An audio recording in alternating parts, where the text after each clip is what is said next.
Welcome back to The Explainer. Today, we are diving into a really powerful framework for business growth, one that makes a bold promise. Double your turnover, but in half the time. It's called the Webo Pep Framework, and it's basically a blueprint for rebuilding your business from the ground up to be a scalable machine. So let's get into it. But first, let's start with a really important question, something you should ask yourself right now. Is your business built to depend on one single star player, or is it actually built to scale? Because honestly, the answer to that question changes absolutely everything about your future. You know, a lot of businesses have what they call a rainmaker, that one superstar salesperson or founder who just seems to work magic and bring in all the clients. And look, having someone like that feels great, but relying on them creates this huge and often invisible risk to the entire company. And this slide just lays it out perfectly. You've got two roads you can go down. On the left, you've got the personality-driven model. It's risky, it's totally unscalable, because it all depends on one person's charm and energy. But on the right, you have a process-driven model. Now that is scalable. It turns your business into a real asset, something that has value beyond any one person, because it runs on systems that anyone can follow. This reliance on key people leads to another huge issue, what the framework calls the multi-briefcase problem. Think about it. All the critical information, the processes, the client knowledge, it's not written down. It's trapped inside the heads, or the briefcases, of your senior team. And what happens? They become completely time-poor, totally inefficient, and they end up being the bottleneck for everyone else. So, what's the fix? Well, it's a pretty radical shift in thinking. You have to move away from that scattered, messy old way and get all of that knowledge into one central, streamlined system. The best way to think about it is like putting everything into a single, searchable app on a smartphone. Suddenly, that knowledge becomes a company asset, not just one person's secret weapon. It empowers the whole team. Okay, so if the old way of doing things is broken, what's the new target? Well, it's a massive one. It's called the Double Turnover in Half the Time Challenge, or just DTHT. And we're not talking about small incremental improvements here.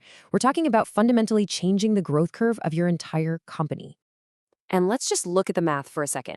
Let's say you're growing at a pretty healthy 20% a year. To double your turnover, it's going to take you about 3.8 years. The DTH challenge says, nope, we're going to do that in under 2 years. You could see right there, that's not just a little bit faster, it is a quantum leap. So you're probably asking, how on earth is that even possible? It's not magic, I promise. It comes from rebuilding the business on a solid foundation made of 4 key pillars. This is the PEP part of the framework we're talking about. It's all about your people, your systems, your funding, and your culture. So, pillar number 1, and you could argue it's the most important, is your people.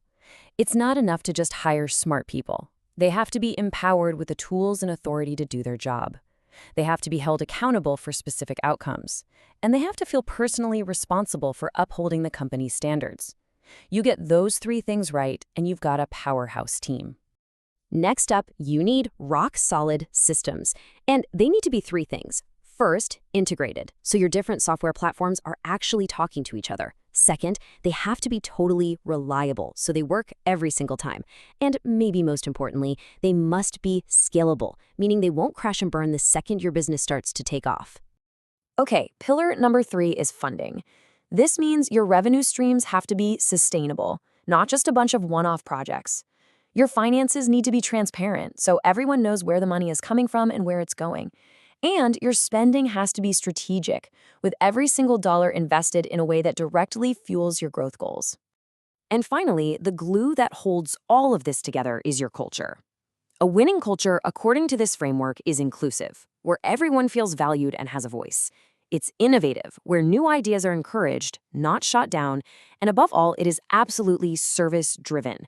I'm talking about a genuine obsession with making your clients happy.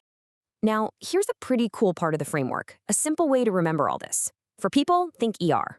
For systems, think IRS. You know they have to be buttoned up.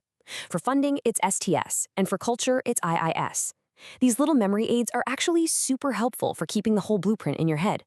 So, we have the blueprint for the future, but where do you actually start?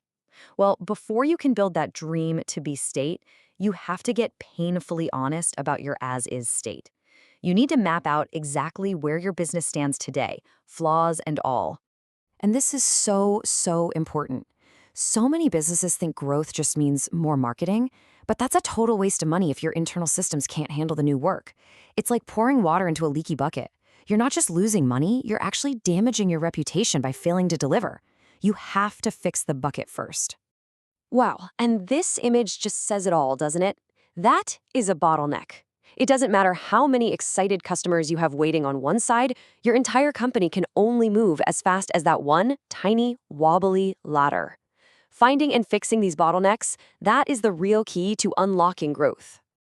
Now, when you finally fix those bottlenecks, when you get all four of those pillars working in harmony, something truly incredible starts to happen. You unlock what is, without a doubt, the ultimate growth engine.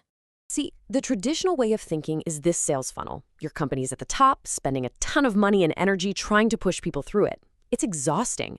But the Webo model flips that completely upside down. You create such an amazing system and such a delightful experience that your existing customers start doing the selling for you. They create a flywheel. And this is what the framework calls collective marketing. You literally turn your client base into your most passionate advocates. Their authentic word of mouth becomes your most powerful, most credible, and cheapest form of marketing. It just creates this amazing, self-sustaining growth loop. So as you can see, this framework is about so much more than just growing faster.